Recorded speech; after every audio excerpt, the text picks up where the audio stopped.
Hello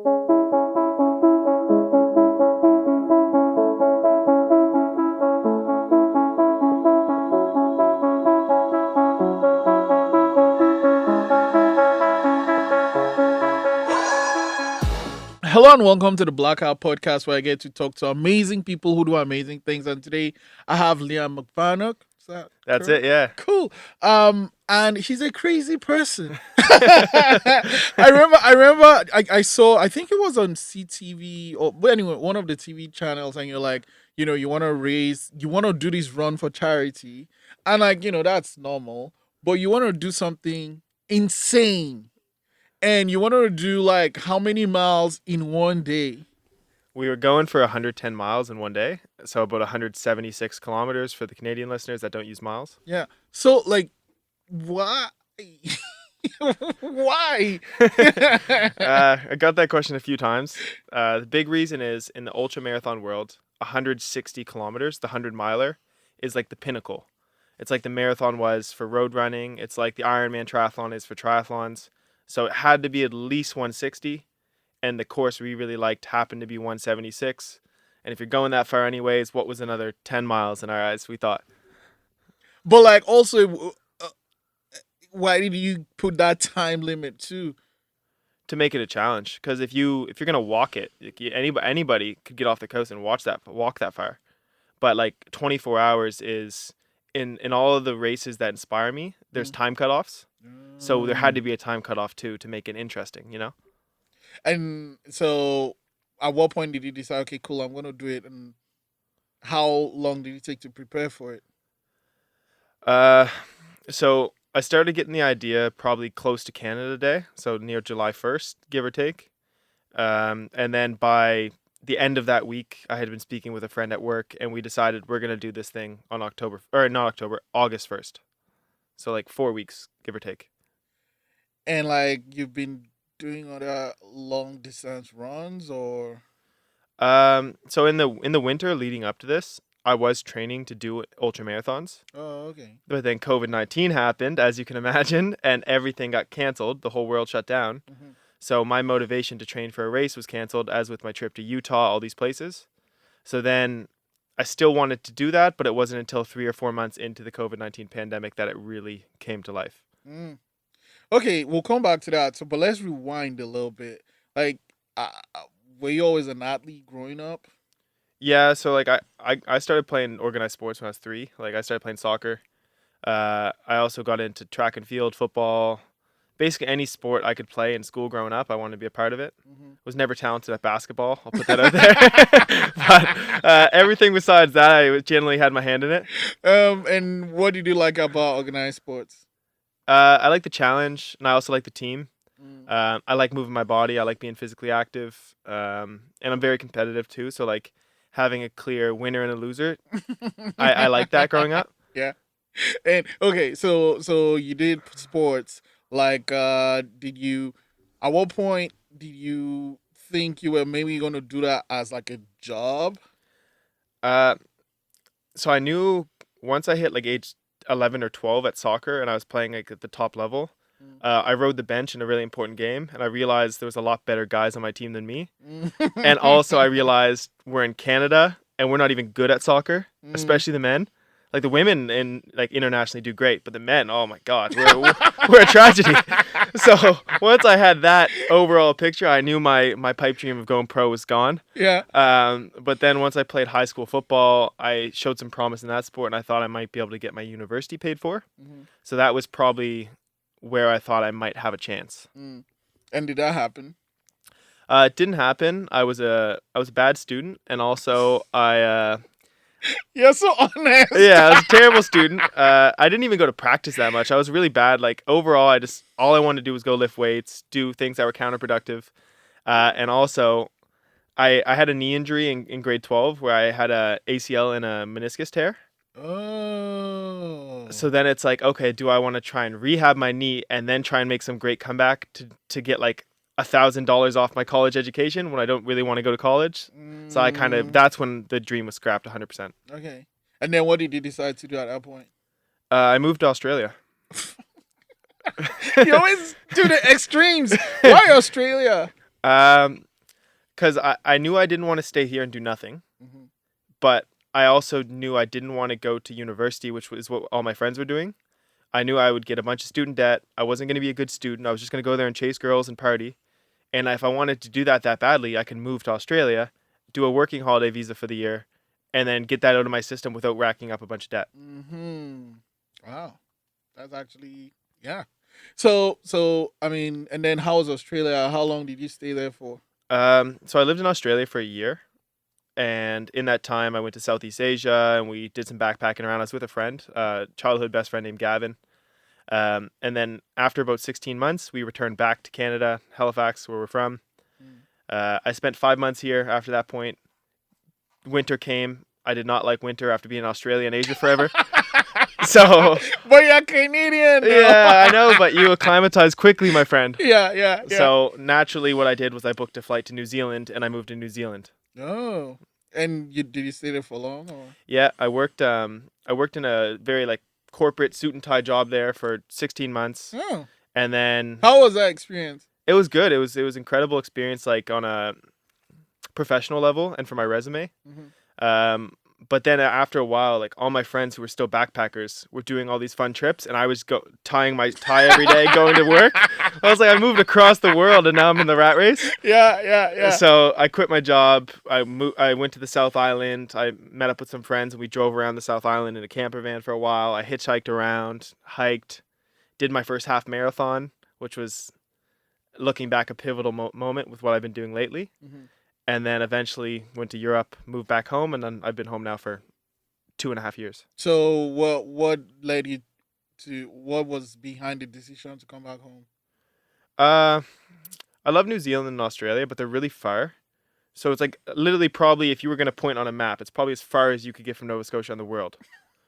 So it's like I felt like I was missing a lot of things at home, and my favorite place in the world is Halifax, Nova Scotia. Mm-hmm. You know, it's my hometown. It's where I was raised. It's where I was born. So I always see myself in the future being in Halifax, but it doesn't mean I still don't want to, Yeah, see other definitely. places. So you moved, and what did you decide to do? Get a suit job or? No, I steered clear of that. So I worked in the bars for 3 months. I worked for a roofing company, just doing general labor. It kind of got me back into shape after partying in Europe for a couple months. And then once I hit like I think it was September 2018, I knew I needed something more serious to do over the winter. Mhm. So then I applied and I became a personal trainer. So, like, had you done any personal training at this point? No, never. And why did you decide to go that route? My roommate was a personal trainer, and a couple of my childhood best friends were personal trainers, Oh, okay. and they loved it. We were all, the one thing that united our friends group was always our love for working out. So it seemed like the logical step that if I love working out, teaching other people how to work out might be something I'd love. So I took a shot. And how did you find it? It's pretty good. I'm still doing it. So What do you love about it? a couple things. Like it teaches me about the best principles and methods for training myself, but also to see someone who has maybe had sticking points their whole life with all these things, to see them break a plateau, and then to get that message of like gratitude from them where they're like, I never thought I could do this or that, but I did it because of you. That fills your cup up real good. So, like, with personal training, do you do more like lifting or like what do you do? Yeah, I'm definitely biased towards strength training. So the most common goals I'll get is I want to lose weight, I want to gain muscle. Like I don't work with that many actual true athletes. I run a boot camp just as a passion project because that's people who all played sports growing up basically, and they're who I get to get my like athletic creativity out and design these crazy workouts for them. What is an example of a crazy workout you design? Oh man, it depends. Like, do you know what an AMRAP is? No. It's like CrossFit, so it's as many rounds as possible. So you give them like 5 exercises, and you say you have 20 minutes to do as many rounds of this as possible, no rest. Yeah, and then you just pit them against each other and watch it go crazy. Do people puke? Oh yeah. Oh, of course. I've puked myself from these. So, what is an advantage of doing such an intense workout? Well, and especially in a group setting, the advantage is they kind of feed off each other's energy. So it brings everyone up to a higher level than they'd be on their own. And then for like actual health benefits, in that 15 to 20 minutes of extreme high intensity, they're going to burn more calories than they ever would in 90 minutes plus doing steady state slow cardio in the gym. Like that 20 minutes is more beneficial to them metabolically than anything else they would do in that 20. So what are some, like, I guess, exercises that they do? It does. There's no one shoe fits all here. So it's like Oh, okay. generally you'd pick like one or two strength exercises, maybe something upper body, maybe something lower body, and then you do one or two exercises that's going to get their cardio, get their heart rate jacked up really high. So for example, like overhead press, and then burpees. Oh no! Yeah, and then like a trap bar deadlift, Yeah. and then maybe like the assault bike or something. And if you get someone doing that, like Yeah. I don't care how fit you are. Yeah, exactly. So, so rate it between beginner and like elite artist, elite athlete. What would, like, how many rounds would they get in that 20 minutes of such a workout? It depends on the workout, man. Some of the workouts, like take for example the Aerodyne bike, the assault bike. You can do the exercise and you feel great while you're doing it, but it's a delayed onset, right? So like a minute later, you feel the effects of what the assault bike just did to you. So then you might only get 3 or 4 rounds. But if you're doing just strength and you're using a different muscle each time, you might be able to get through 6, 7 rounds if you're really like doing well. But it depends on what the exercises are for sure. God damn it. So, what was the process of becoming a personal trainer? I applied for the job. I used some of my friends that were in the industry nearby as references. And then I think based upon my previous sales experience, I did door-to-door sales. I obviously did the corporate job, which was also sales kind of related. So they liked the odds of someone that was already fit but didn't know the science behind it and had already done sales. They figured they could teach me the rest. Oh, yeah, okay. And were they right? Yeah. I mean, you're still doing it. Yeah. So, and then what is an average day like as a personal trainer? It depends. So I was a regular personal trainer until February, and then I took a job as the assistant manager of the personal trainers in my gym. How was that? So it's like there's 20 trainers in the team. I basically will help a lot of the newer trainers every day with like how they can get more clients, things like programming. I'm kind of like the I'll help a small group of like 4 to 5 of them. And then also if like any of the other trainers have questions, they need admin help, anything, like I'm a manager now. Oh, okay, gotcha. But generally, like for most trainers in the team, it would be they'd come in whenever they prefer. They make their own schedules. But let's say you come in at 9 a.m., you train 3 clients. So 9 till 10, one client, 10 to 11, another client, 11 to 12, one client. Then they'll have like a 2 or 3 hour break if they do it smart. And they'll work out, eat, shower, read, whatever they want to do. And then from like 3 to 6, they'll have another 3 or whatever it is. Okay. That's how a lot of people do it. And now, as an assistant manager, you don't do training anymore? I do, but like I had a roster of roughly 13, 14 clients before. And how would you map that out in a week? 5 days, you do like 2 to 3 sessions with each person. Oh, okay.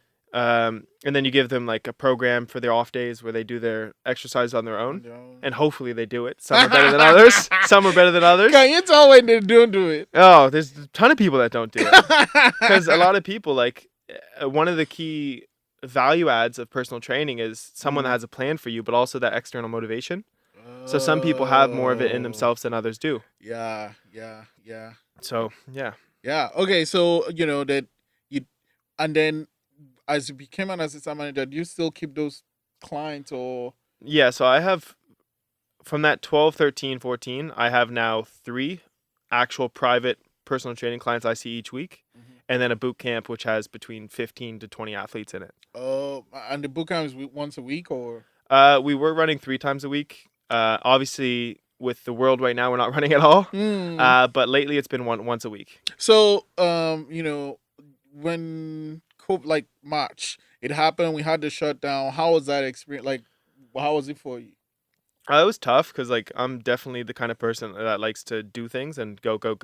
So to be off work for 3.5 months, I had a lot of time to do some soul searching on what was I happy, how can I make things better, all these things. But overall, the experience was definitely a positive one for me. Do you think that all these experiences you had before going to New Zealand, Australia, Do you think like the things that would help make you see things differently than the average person would? Oh, 100%. Because you have a perspective like, especially maybe not as much New Zealand and Australia, but like when I was in poor places in Indonesia or Vietnam, Hmm. some of the happiest people I ever met had the least. They didn't have the new iPhone or the new Yeezys, but they were generally the warmest, friendliest people I ever met. So it's like when I'm upset because I can't go to work, but my bills are paid, I have a full belly, and I have a roof over my head, it kind of makes me get real with myself because I'm still like surrounded by people that love me. Hmm. Like, what can I complain about? Wow, that's profound. So anyway, so the break happened, and then you're preparing to. So let's go first before COVID happened. What would the training for the ultra marathon? What would that involve for you?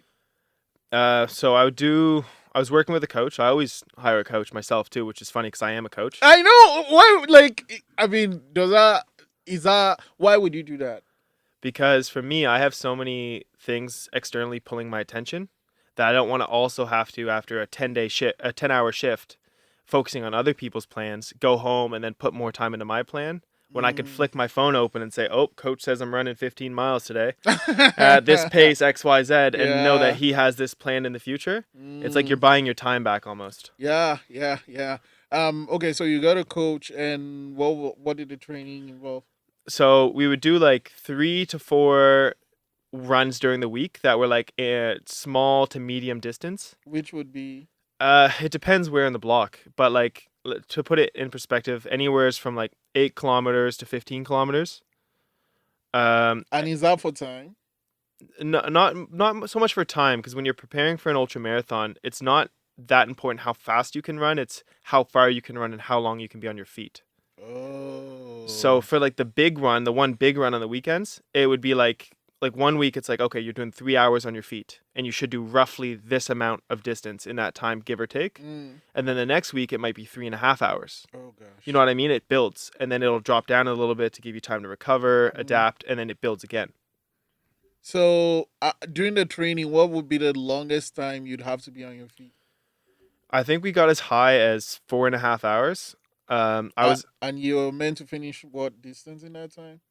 I don't know actually, maybe like 35. Like I was running on a trail out in Dartmouth, which is Spider Lake, and it Mm. was snowy, so the whole trail was frozen. Oh So I god. wasn't so I wasn't moving that fast. It's more just getting your I was doing this 1 kilometer loop for hours, just like a little Oh yeah, hamster. just counting. Yeah. Gosh, damn. And like, do those gear work? Because like when you go to the store to be like heat gears, is it like it's just marketing, or do they What is it? like outfits where it's like, oh, it kind of is thin, but it's supposed to keep you Oh, warm? heat gear, cold gear. I Yeah. understand. I would say so. Oh, okay. What's more important, I'd say, would be a good pair of gloves and a good hat when it's winter Mm, time, yeah. especially like we're in Canada, people. We're talking Canada. Yeah, definitely. Okay, so you do this run, and I guess at what point do you like, oh yeah, I'm ready now? Never.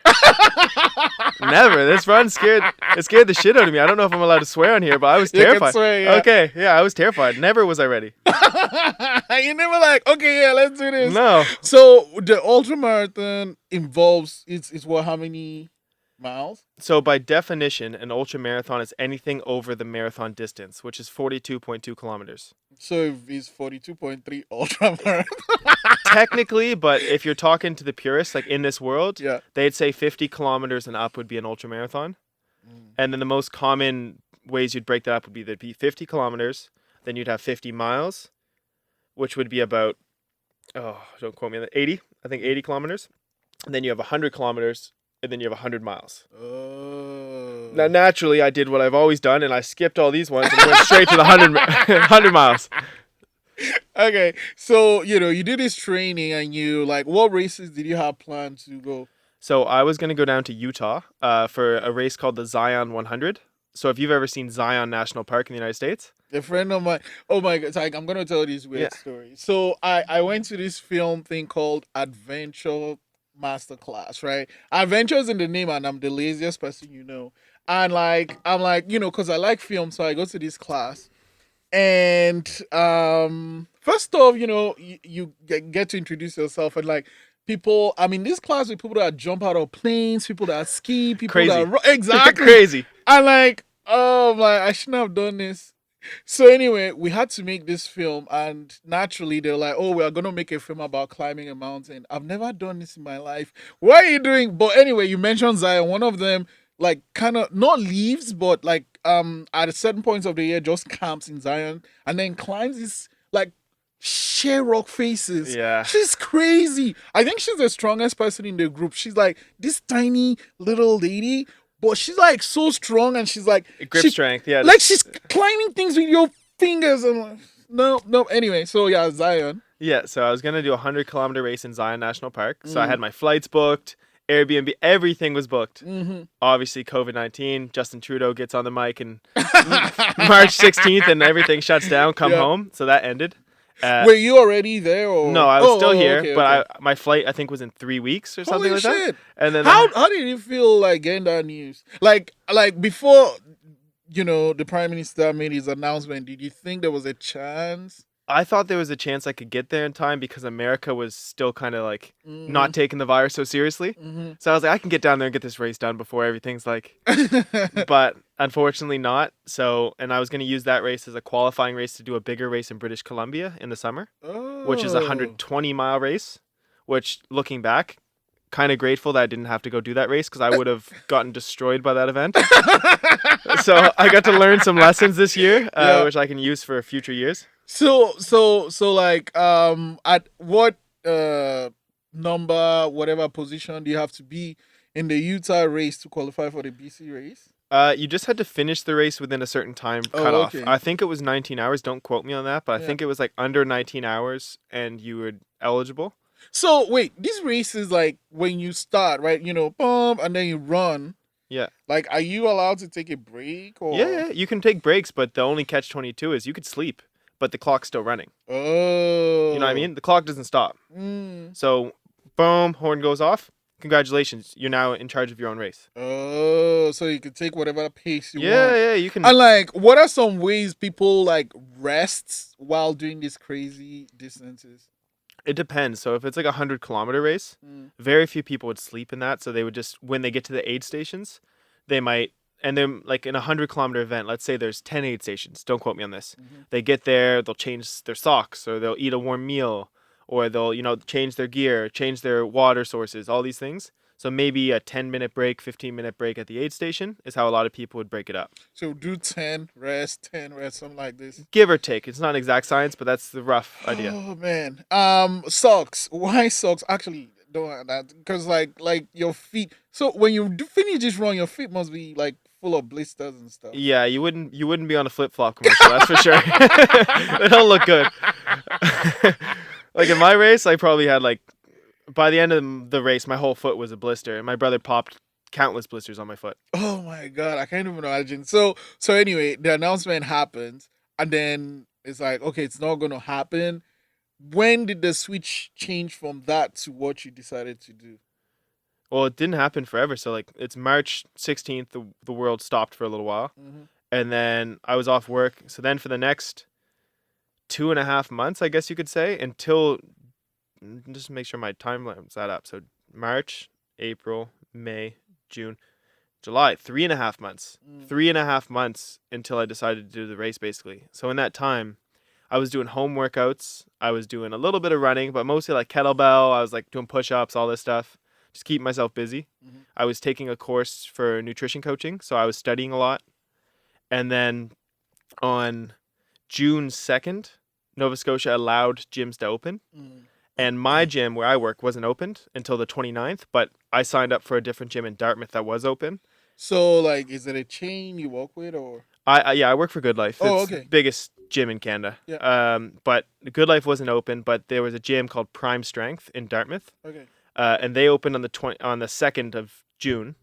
And I started training there, but I was doing like powerlifting. Like I was doing like heavy deadlifts, like triples on deadlifts. I'm picking up Atlas stones like the Vikings used to, like yokes. Like I'm training like I'm a strongman. Yeah. Why did you decide to do that? Because it's fun. Like my first passion was lifting heavy weights. Like I remember as like a chubby 14-year-old with my friends in like the computer pods at school, we'd watch videos of Ronnie Coleman.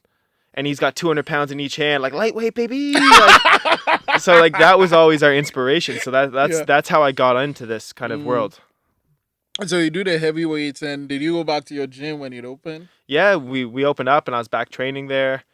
And then once I got back to work was when the idea kind of popped up because a guy, so I'm the assistant fitness manager now. Mm-hmm. The assistant general manager, his name was Andrew, Mm. and he did the same Ironman triathlon as me the year before that. We Oh. didn't know each other at this time. And the Mm. funny thing is during that race at one point, I would have actually passed him on the run to beat him. Oh. But like it was a very close, our times were close. Mm. And then I met him later on and he told me that he was at this race and I was like, I did that race too. So then we started planning the run and it didn't seem crazy because we were both crazy. That's one thing. Like, it's always a good idea to kind of surround yourself with people that see things the way you do, cause like, and also are honest with you, cause they'll be like, okay, yeah, we should do it, but plan it out, cause like what you're doing is crazy, but you actually planned it out. Yeah. Yeah. So okay, so you get back to what are some of the protocols you had when you had to reopen? At the gym. Mm. Oh, so we hired like 20 new staff just to clean. Mm-hmm. So when we first opened, it was like you could book a 1 hour workout and then we'd close the gym for 30 minutes and industrially clean the place and then reopen it the next hour. We'd do that all day. Oh wow. And then when you show up, you have to wear a mask. When you leave, you have to wear a mask, all these things. As the time went on, we moved into different protocols where we had abandoned the bookings, Mm. but we still had at any time between 4 to 7 just cleaners going around doing all the equipment, and the members were also cleaning their own equipment. Mm. Okay. Gym reopens. You meet your crazy friend. Like, oh, let's do this run. What? How did you guys map it out? We were on Google Maps and we were just looking. We're like, okay, I told him it has to be a 100 miler, has to be. So we looked around and we're like, what could people get behind? What would be like a distance that would make sense? So we started punching digits and, we found that I thought Peggys Cove would be a great start or end point because anyone who knows Nova Scotia knows Peggys Cove. Mm-hmm. It's like the most iconic site in Nova Scotia, arguably. Yeah. And then for myself, what I thought could be cool was run to Portapique because it was the site of the worst shooting in Canadian history. Yeah. And this was during lockdown. Mm. So I felt like there was so much negativity in Nova Scotia and just like so much bad news that like a little injection of positivity might be a refreshing change of subjects. Yeah. So then punched it on the map. It was 100 plus some. And we were like, we can make that work. So, how did you break down your 8 stations? So we started, we basically just followed along Google Maps and tried doing roughly like 10 to 15 kilometers between each aid station. So we'd look around, like the first one we stopped at was a church and we were like, oh, that's a big parking lot. We could pull the van in there and you could give us anything we need. Next one was like a Tim Hortons. So we're like, cool, if we need anything specific, that'd be good. It's right like in this nice business area before we get out of Bedford onto like a highway. And then we just kind of tried to purposely make it between 10 to 15 kilometers between each aid station. There was no method to the madness. So, you map it out. Were you still training during the? By the time we started mapping it out, yes, I began taking it very serious. So I stopped powerlifting. Like this is probably 4 weeks before the run. Stopped powerlifting, started running 4 or 5 days a week. Now I only had 2 weeks of actual run training before I had to taper, but I was definitely taking it serious at this point. So taper is like just rest, or? It's like, let's say you're building up your volume. So you're at like, let's say you do 100 kilometers in 1 week and then you do 120 kilometers the next week, but then you're like 2 or 3 weeks out of the event. Then you might want to go down to like 90 or 80 and then like 60 or 50 to like purposely let your body take that extra volume and just like put it into recovery, kind of fill everything up so you're 100% healthy by the time you step on that finish line or start line. So, but you also wanna like raise funds. Also, when did that idea become part of this project? I was really hesitant to speak what we were gonna do out to the world. I'll be honest with you. So we waited until, Why? cause like I didn't know if I could finish it. So it's like it's one thing to open your mouth and say you're going to do something, but if you commit it and you say it to the world, then you better do it. Yeah. That's So very true. I planned the race and I thought it was just going to be me. I had convinced Andrew, who was going to be on the bike with me all day, and then my brother was going to come. He's a medic in the military, so boom, he's my medic. And then I had a friend, Devin, who was my brother's best friend, who was going to operate the car, update social media. He was going to reach out to some sponsors potentially to see if they could cover some of our cost. But yeah, no, it was an interesting planning process. Okay, so the day comes. How's actually before the day? What's the night before like for you, mentally, physically? Uh, I was obviously nervous because you're about to attempt to do something that you don't know if you can physically do it yourself, and you haven't actually trained that much for it. So I was nervous. I was also excited though because I love running, and I read a lot and I listen to a lot of content, and everyone talks about this like this breaking point or like this point when like you're like at your lowest, but then you suddenly feel your best. It's like hitting your wall. And in the Ironman triathlon, I didn't hit my wall. Oh fuck! So you just went through that. Wait, that's the one where you run and swim and bike, right? Correct. Yeah. Oh my god! Oh my god! It's okay. Yeah. So like to put it in perspective for the listeners who don't spend time in this world, because most people probably don't. It's not normal. But it's a 3.8 kilometer swim, and then it's a 180-kilometer bicycle, and then it's a 42.2 kilometer run. And that's the first time and only time I had run a marathon before this race. Oh god, that is insane. No man, Liam, you're a crazy person. I'll take that as a compliment. Okay, so the night before you're like, I'm not sure if I can do this. What time did you start on the day? So we started at 9. So I got up at 4:45 in the morning. The videographers got there at 5 o'clock because we have a video out from this run. I had breakfast. We triple checked all our bags, all our gear, all that stuff. My brother stayed the night there, so he was there. Devin was picking us up at 7 a.m. at my apartment. And then we drove to Peggys Cove, and we had planned it so we had a 1-hour buffer of me to get my mind right. All the crew can get their gear. CTV was going to come out and do a last little bit, and then we were going to start running at 9 a.m. And then 9 kickoff. I'm just gonna look at it as a big piece. How many shoes did you have to wear for this run? I just went through 2 sets. Oh, okay, great. So, and like outfit. I went through a lot of outfits. We didn't plan that one actually as good as we could have. That's in the knowledge bank from any future events I do. So I probably went through at least 6 sets of clothing, at least. Because you got to think, like when you're running, your legs and your body is jostling for blood because you're doing physical activity. But since you're going for 24 hours, you need to eat food on a timer to make sure you have energy. So now your digestion is jostling for blood and energy.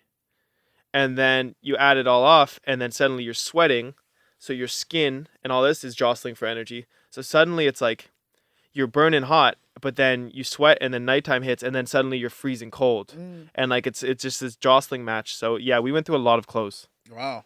Okay, so you get off at Peggys Cove, and then you just get on the road. So it's just you and your friend on the bike, and Yeah. then the car is way up front. Yeah, so the car would leapfrog us going to the different aid stations. And if there's anything I needed, like water, more food, salt pills, anything like that. What are those? Salt pills, it's just, they literally what it sounds. It's like these capsules, clear capsules, and they have like sodium and potassium in them. Because for your muscles to fire, they need a certain level of sodium, and it needs to be balanced with how much water you have. And if you fall out of whack, you'll basically, it's called bonking, and like you won't be able to run. It'll stop your race if your sodium levels drop too low. Holy shit! So you just like it's salty. You don't taste it because you just swallow it. Yeah. Okay. So cool, like, cool. obviously, I had food. Like I was eating rice balls that had like soy sauce and stuff on them because you want salty foods too. Oh. But it's easier because the amount I sweat too. I'm a very sweaty dude. I was never gonna be able to eat enough salt to replenish it. So I every like 15 or 30 minutes, I'd get a buzz on my watch. Salt pill. Oh, wow. That's really, really planned out. Okay, so anyway, you get on the run. When was the first aid station? It was don't quote me. I think it was St. Paul's Church out like in French Village, like really beautiful. Like it was, and I can't express how grateful I am for the weather that day because it was hot, but it was gorgeous. So we get to St. Paul's, which is like French Village, like down like one of those communities off the ocean. I think it was 18K. Felt great. Went to the next aid station, which was maybe 20K away in Bedford, Tim Hortons. Still beautiful, a little hot. We were feeling good for the first couple. And running and taking your pills and like, did your friend on the bike have a radio with the car or just phone calls? Or? He had phone calls. Okay. So like, if there was anything I needed, he would basically go meet with them and then come back and do it for me. Oh. And like even like water, I was only carrying maximum 1 liter at a time on my chest. And he would come up, and if I finished one bottle, he would check and be like, "Are you done your bottle yet? It should have been done 5 minutes ago." Oh. And as long as it was done, he's like, "Good." He'd refill it. And if I ran out of bottles, he'd bike by. I'd give him my bottles and keep running. He'd fill them up and then drop them off like on the go. How did you like have average time per kilometer or? Yeah, we had planned for, I think it was around 6 minutes and 45, or 6:45 or 7. Again, like we were all green. This was any of our first times doing this. So realistically, we probably should have had a slow descending climb on the pace. It should have started at like 6 and then slowly dropped to like 8. Oh. I think, because by the time it was 15 hours into the run, I was not hitting that pace anymore. Yeah. So at what point, like, did you feel you were in trouble? Not in trouble. The first oh shit moment for me was the second I finished my first marathon. So 42.2. Once my watch beeped and went 43 kilometers, new personal best, I said, "Oh crap, I've never been here before." Oh. So like psychologically, it's like, okay, this is all uncharted territory from this point onwards. So it was more mental than physical for you then? Oh, 100%. Because like even 30 kilometers in the run onwards, every 2 or 3 kilometers, something in my body would say, it's like a red flag. So it's like, oh, your foot is bothering you. You should maybe stop. Ignore your foot for a few kilometers. Oh, right quad. Yep, that's definitely the one. Maybe you should stop. And then it's just that for forever. So it's like you get really good at ignoring your body because you're like, it's lying to you. Okay, so I watched the video, which is really, really great. And if you haven't seen it, you need to see it. But at a point, you like hurt. Yeah. Like, were you hurting and then you still kept running? Oh, yeah. Like, for everything from like I don't know, maybe like the 70 kilometer onward. So maybe aid station number 4. By then, like, do you know what a shin splint is? Yeah, those things hurt. Yeah, so both my shins were like 2 giant shin splints. Oh, no. I lost the ability. So like, you know how your ankle can do this one? Yeah. And yeah, I didn't have that ability anymore. It was just like, it was just one position. Wait, you have to tape your legs, right?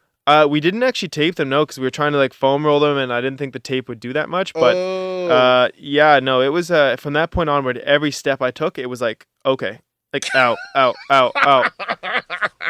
Anyway, so you push forward, and then at what point did the crutches come out?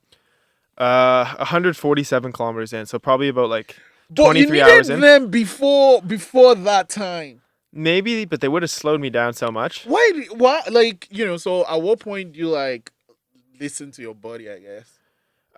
So I was on this really gentle, like it's so unmenacing, this little hill in a suburb in Truro, outside of Truro, and I was just going down this little hill, and suddenly I felt this like big, like pull and like this burning sensation in my knee, and I was like, oh, that's unique compared to what everything else I felt for the last 23 hours of running.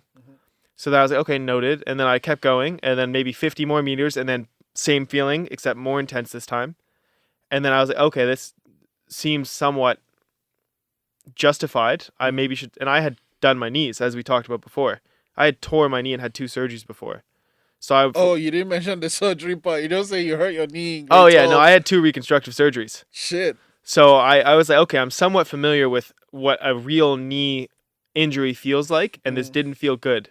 So at this point, I was like, okay, one more chance. I kept trying to go, and then maybe about 100 more meters, and then it went one last time, and it was really severe. And then I looked at the boys, who I had like 4 guys running next to me, and I said, guys, I need to sit down for a second because something's not right. Okay, so you sit down, and then I mean, you could end this race at any time. Yeah. Why did you decide? Okay, I'll continue with crutches. Uh, because I wasn't convinced that it was definitely serious, Mm, and like my body had been trying to reason with me for 23 hours at this point. mhm. So I was like, maybe I come around, or maybe I can set a blistering pace on these crutches and finish this thing.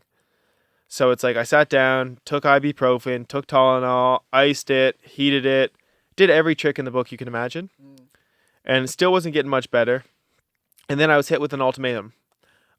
By then, the whole next aid station had come to us, and we're just sitting on some person's lawn in Truro.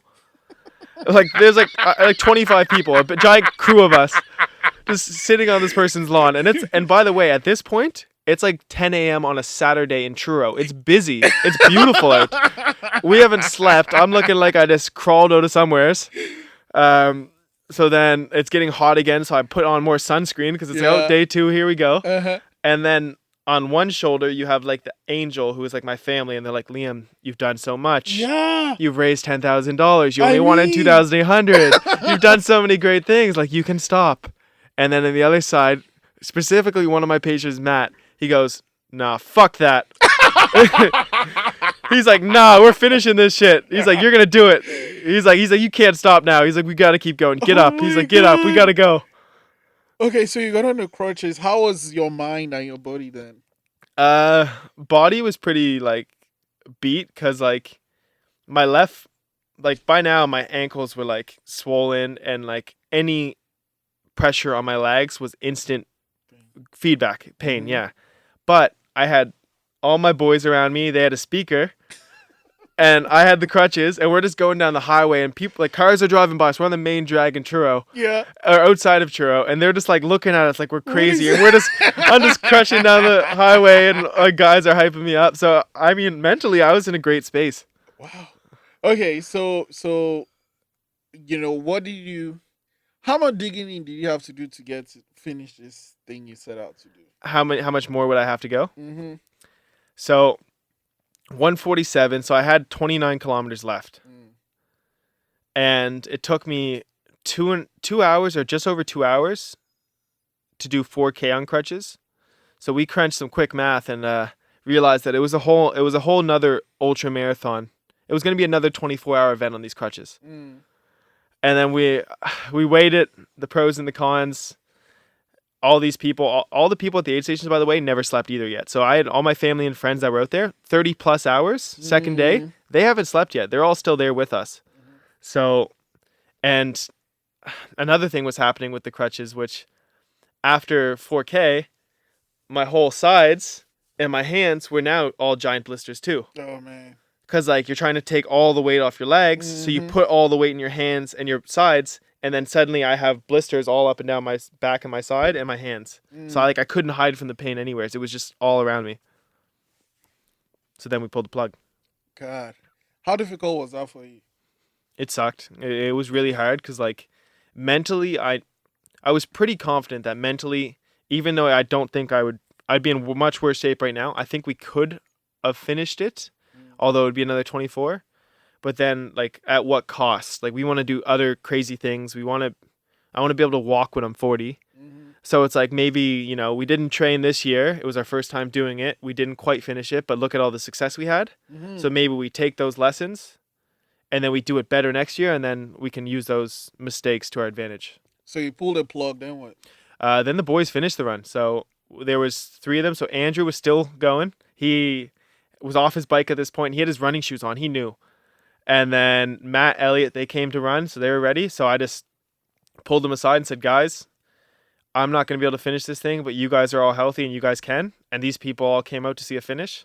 And the people all, like, the social media world too, like, we didn't expect it, but when I got my phone back from my brother, he was using my socials. Hundreds, like, we had thousands of shares, hundreds of messages each day coming in from people. Like, the amount of support and people that got behind it, I was like, we need to show all these people the finish point in Portapique at the memorial. So then they just straight shot. They weren't going at the pace I was. They went much quicker. So any? Did they have to go to any aid station, or they just went straight? They ran in. They went to an aid station. Basically, just grabbed all the food they could hold, refilled their waters, ran, got to the next aid station, same thing, just grabbed more food, and then went. There was no like dilly dallying. Mm. And okay, so at the end of that, how was that for you? Um, it was good. I was really happy to see them finish it, and we were very excited that like the whole community. So Portapique too, like a lot of people were coming in from that community. Like I had an 85-year-old woman come up to me and give me a hug, and she's like, "I seen you on the news, dear, and I just wanted to kiss you on the cheek and pinch your cheek."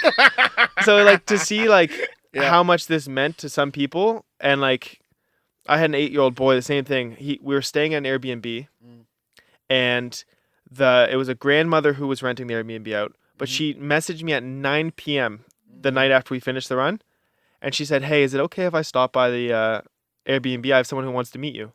I was like, okay. And by then we had had a couple drinks and all these things. I was like, I don't know if I'm in good shape to be talking to someone. We're sleep deprived. And then there's an 8-year-old boy on the doorstep, and he's like, "Liam, I've been following the run. I'm super inspired. Me and my friend are going to try and run 4 kilometers next week." Wow. And all this stuff. And that's when I think it really settled in for us of what we had impact around us. And then it made me feel real good for what we did. I mean, okay, so you do this thing, you raise all this money, you finish, your body's taking its toll. Like, did you see the doctor the following day, or? No, so I gave it a couple days for the inflammation to go down. So literally when I took my shoes off, my running shoes off, and my socks, I exaggerate not, and I really regret not taking a photo. I'll take a photo after the next event. But my ankle was the size of an avocado.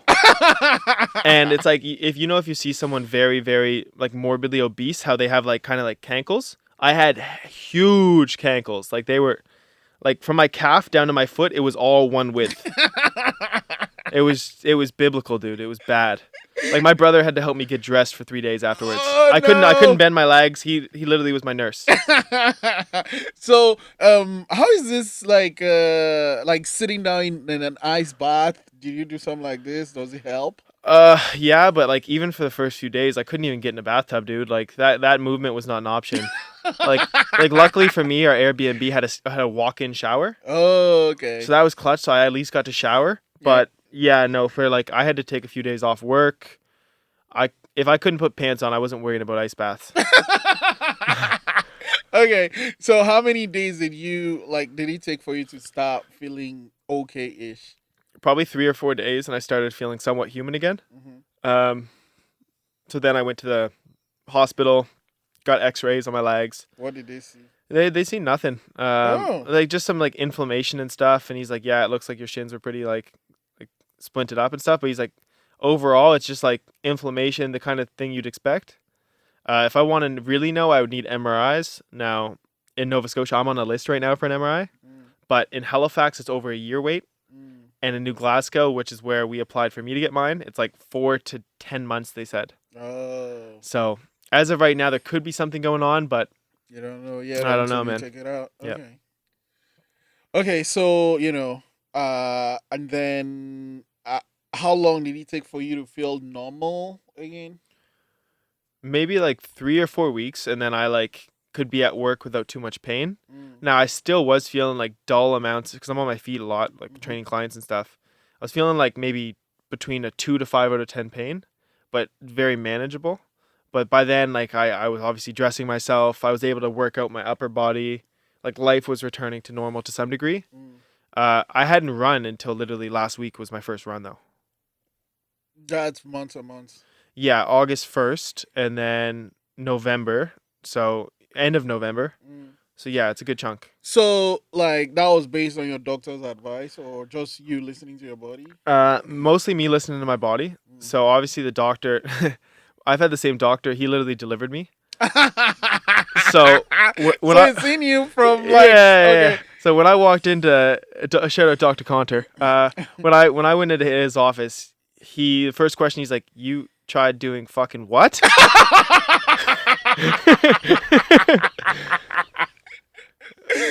And he's just like, yeah, you know you're not supposed to try and do that, right? Yeah. And he's like, oh, so you're hurting a bit. He's like, yep. He's like, doesn't surprise me. He's like, all right, let's take. He's like, all right, let's take a look at you. And then he starts writing prescriptions immediately. He's like, yeah, you're gonna need this. You're gonna. So he just started going to work. Yeah. God damn it. Anyway, so it's done now. You are back to running. Are you gonna do something like that again? Yeah, like, yes, we are for sure. Okay, wait. Are you actually planning to do something like that again? Yeah, I'm not. Oh my Yeah. god!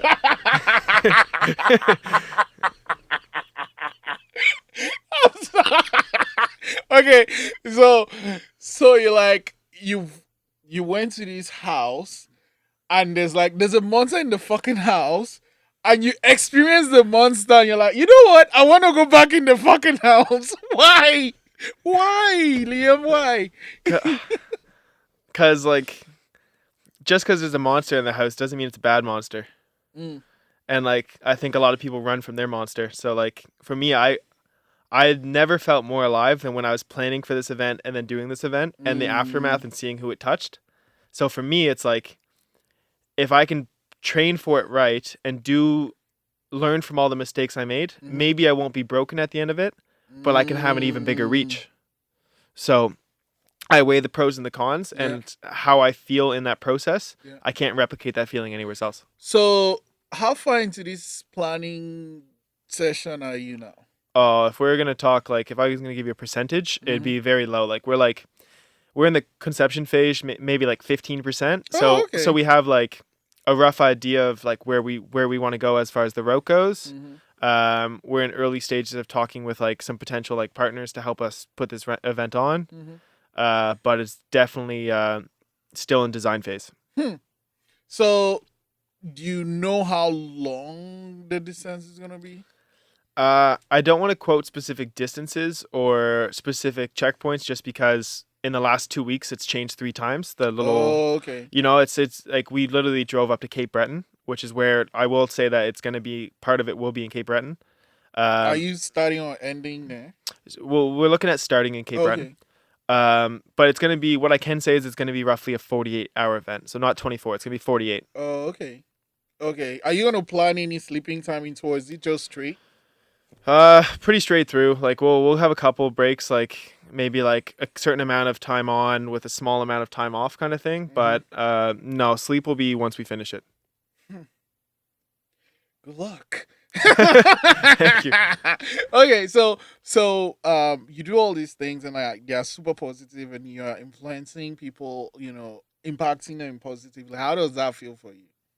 It feels amazing, man. Like it literally, I had no idea of the possible impact we were having on people, but then to have that scale from the great grandmother down to the 8-year-old boy, and even like some things the charities said to me recently with like after school programs and where some of the money we're raising is going. They're literally building a community center right now in Portapique for like after school programs for these kids, all this stuff. So it's like there's so much good coming out of it, and just doing something we loved. And like I would have done that for free. So to do something that you would do for free and have a positive impact, that like kept my cup it's overflowing when I do stuff like that. So it's a very good feeling.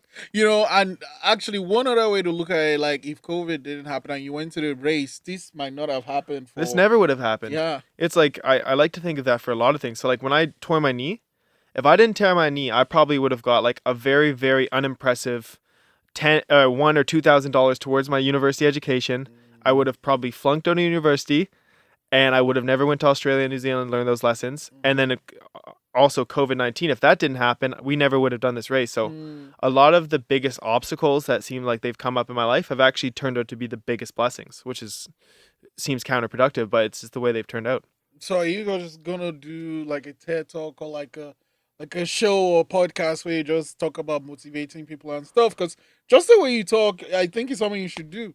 I mean, I would never rule anything out, but if I can inspire people to do bigger things for themselves and take on the scary monster in the house, that doesn't sound like work to me. I would do that for free while I'm working a full-time job. So I think I need to get some more life experience first to maybe have something to talk about. But I Are like you the kidding idea. me? You know what I've learned, right? I mean, age matters, like, how long you've lived. It does matter, but like there's a difference between someone that's just lived in like one city and someone that's like gone to places and done things. So like, age counts, sure, but like also it's about what the person has actually experienced. So I wouldn't knock that. I wouldn't knock that. Cause like you've learned some things in all these places you've done and like just how much you're pushing your body. Yeah, I mean, I would really welcome that opportunity in the future. I just want to continue to do the things that me and my friends love to do, which is plan these crazy things, and just if opportunities arise in the future, I Mm. like just like this one, I would never say no. I'd always be an open mind. Okay, so let's say the race, I don't know when you plan it for, but it happens, it's done, 48 hours is done. You swell up again, you get back down to normal.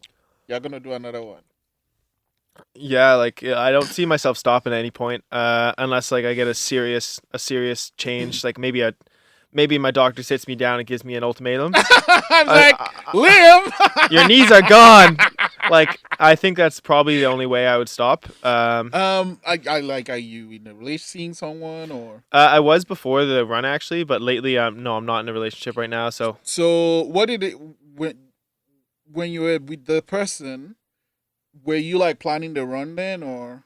I was planning not really. We actually kind of near when we broke up was near when I actually did the run or started planning the run. Okay. Because I was curious. I'm like, I'm just curious what they'd say or what they thought of it. But they She weren't. was supportive actually of all my crazy Oh. things. Like I was with the same person when I did the Ironman, all these things. Oh, okay. Do they run and all these She things? was a runner. Yeah. Oh, well, it makes sense because like she understands what it's like to you. Yeah. Would you say runners have like a different mentality from like people that don't run?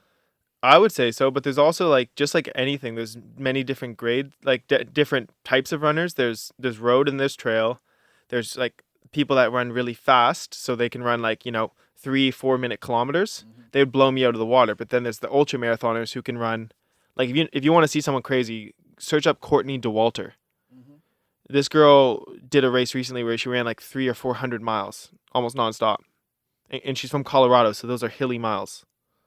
Like, so every time I think I'm crazy, I look out into the big bad internet and I quickly find people like David Goggins and Courtney DeWalter, and it kind of reaffirms what we're doing because it's not that crazy. Other people do it. Mm. Wow. Oh my god! Like what, I don't want this to end, but because like so many questions come to mind. So maybe I'll invite you over to do a part two closer to the race. Um, I know you said 15%, but also I don't know how long you've been planning for. When do you see it happening? Like, is it like 6 months next year? I mean, obviously next year, but like, how far away are you from like? Okay, we have a date now. We have a soft date in mind, so it's gonna be most likely in the fall. Oh, okay. Oh, okay. Okay. So Okay. like Okay. end of summer, fall range, and so it'd be safe to guess like an August, September timeframe. Cool. Cool. So we're gonna have a lot of stuff coming out in the spring Mm, around it, like training series, some shows, stuff like that. good. But right Good. now we just need to like I'm gonna attempt this, and I have a couple close friends, and we're all gonna try and attempt this together, a bunch of buddies. Oh, okay. That might be easier having people you're running with. Do you think? Yeah, yeah, and I'll tell you one thing. It's not just gonna be running this time. There's gonna be some other aspects to it. Swimming and shit. Yeah, we'll see. But you'll have to have me on in the future. But there'll be some other things to spice it up a little bit. Mm, But right now I just need to get healthy before I can yeah. actually start training. So, when do you see your doctor again? Like, and does he have to kind of sign off? No, he doesn't have to sign off. I do all this stuff on my own accord. But Okay. no, I'm seeing a physiotherapist. What I'm doing most right now. So Oh, okay. I see physio again next week. I do my exercises every day. I was doing a lot of strength training, which was really helping. Mm. Fucking lockdown 2.0 though. So now I have a dumbbell at home, but Yeah. I mean, all I can do is do my exercises, keep doing the dry needling, massage, all the stuff, What is and that? they basically stick little skinny needle deep into your muscle, and like it like twitches, and it helps break up like scar tissue and all this stuff. It Oh. kind of gets the blood flow going. Oh, okay. So, oh yeah, I need to ask you because you do all these crazy things. Like, so what do you think of things like the Spartan races and like things like that? I think it's great. I think any way that people can find a challenge for themselves that is in a healthy manner. So it's like, yes, people will throw out the argument that it's not healthy to run for 24 hours. Like, yes, you're correct. But it's also not healthy to have a habit of excessive processed food consumption or alcohol consumption or all these other things. Mm-hmm. So I think if people want to have these extremes in their life that's physically achieved, even if it's going to do some damage on your body, the amount of training and healthy habits that lead up to that, I think is a very positive people, especially in our world right now with COVID-19, because your immune system's everything right now. So if you're healthy and you train for these events, chances are if you get this virus, you're going to kick its ass. So I love all things physical activity. Okay, yeah, I'm gonna end with this one though. Someone out there is watching, listening, and they are going through a tough time, right? It's like whatever it is they are dealing with. Not that you've experienced what they are, but like when you yourself get to that point where your body's breaking down, say during Yeah. a race, or like everything just hurts. How do you get yourself to take that one more step? That's a really good question. Really good question. I think you need to remind yourself who you are and what you want to achieve.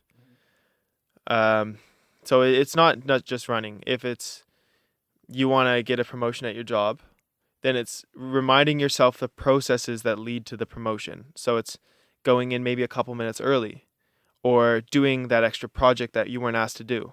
So if you're running, it's like you don't need to stop, but if you can get 1% better today, you ran that 5K last week, great.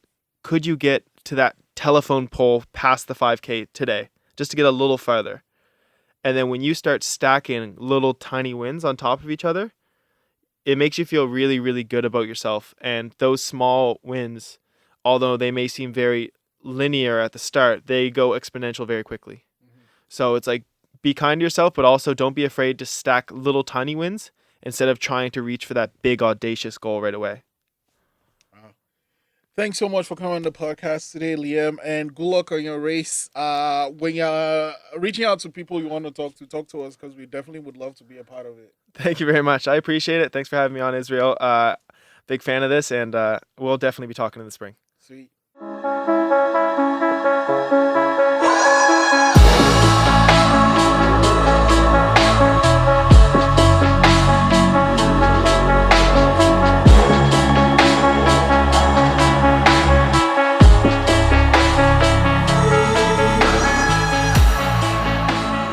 Thanks for listening.